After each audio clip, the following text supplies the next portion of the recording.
Assalamualaikum warahmatullahi wabarakatuh. Perkenalkan nama saya Ila Ilia dari kelas 4A. Di sini saya akan mempresentasikan metode kualitatif participatory action research.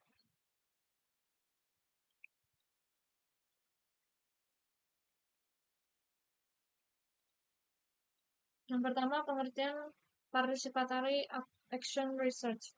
Participatory action research adalah pendekatan penelitian kualitatif yang menggunakan aksi dan refleksi dalam siklus kolaboratif serta peneliti dan partisipan.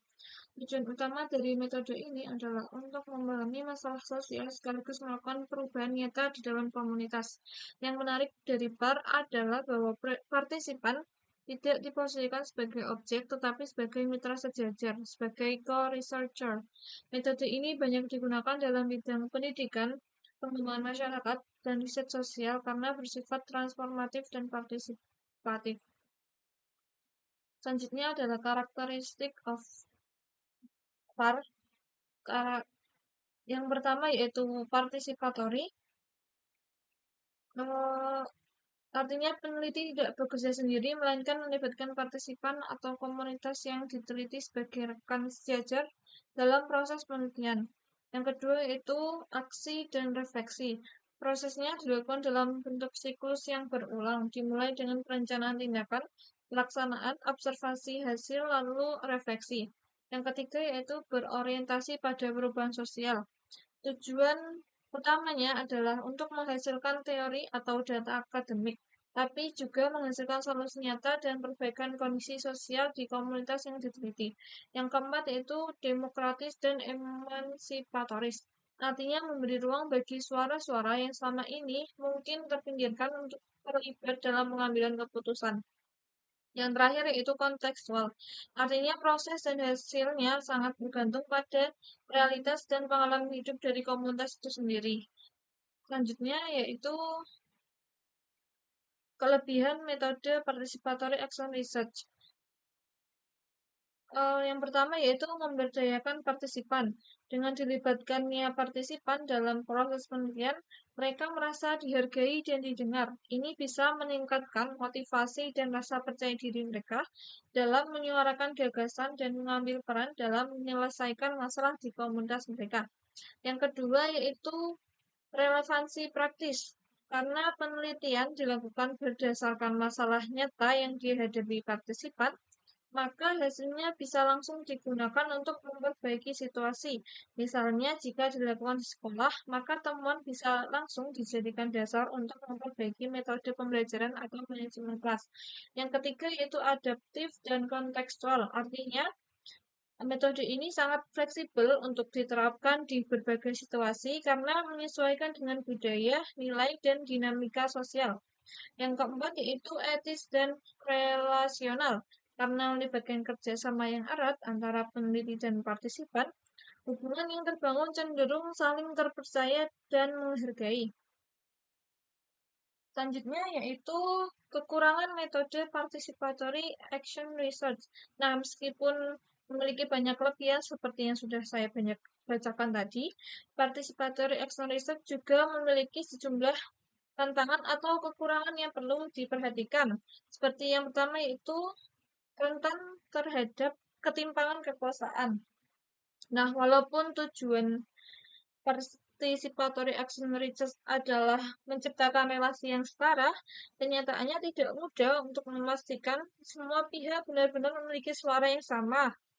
Misalnya, peneliti yang lebih berpendidikan bisa secara tidak sengaja mendominasi proses pengambilan keputusan. Yang kedua yaitu tidak cocok untuk generalisasi, karena metode ini sangat fokus pada konteks lokal dan pengalaman spesifik komunitas tertentu, maka hasilnya sulit diterapkan secara luas ke populasi lain. Yang ketiga yaitu memerlukan waktu dan energi yang besar.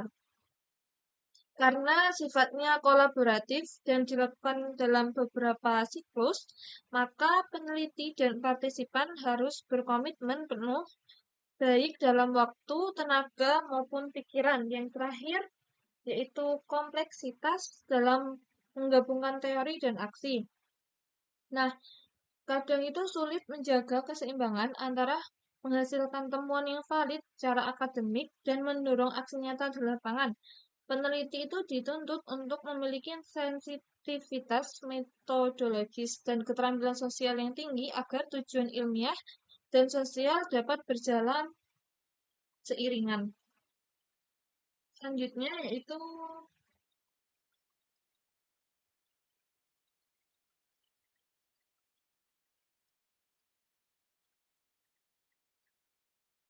nah, di sini ada contoh eh, artikel yang menggunakan metode participatory action research dalam penelitiannya, yaitu pada penelitian dari Vera Leikinas, yaitu dengan judul Using Teacher Participatory Action Research to Improve the Performance of High School Teachers of Students with Limited English. Nah, eh, di sini itu tujuan dari penelitian ini tuh untuk mengetahui peningkatan kinerja guru-guru SMA dalam mengajar siswa dalam kemampuan bahasa Inggris yang terbatas. Nah, pada penelitian ini tuh guru-guru dilibatkan dalam proses refleksi diri, observasi sejawat, penyusunan rencana aksi, dan evaluasi pembelajaran. Hasilnya menunjukkan bahwa participatory action research efektif untuk membangun profesional guru, memperkuat kerjasama, dan menghasilkan perubahan positif dalam praktik pengajaran di kelas. Selanjutnya ini adalah beberapa referensi yang saya gunakan untuk yang telah saya ambil untuk menjelaskan apa itu participatory action research. Selanjutnya yaitu kesimpulan. Nah, participatory action research adalah metode yang menekankan nilai-nilai demokratisasi pengetahuan, keadilan sosial, dan memberdayakan komunitas. Keunikannya terletak pada pendekatan engaged inquiry, yaitu pencarian pengetahuan yang melibatkan tindakan nyata dan refleksi kritis dalam konteks relasional.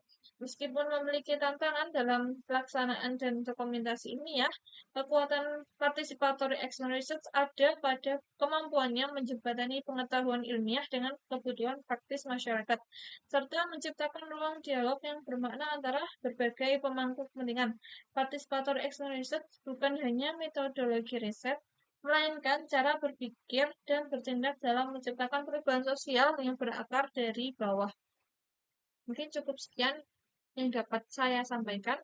Kurang lebihnya mohon maaf. Wassalamualaikum warahmatullahi wabarakatuh.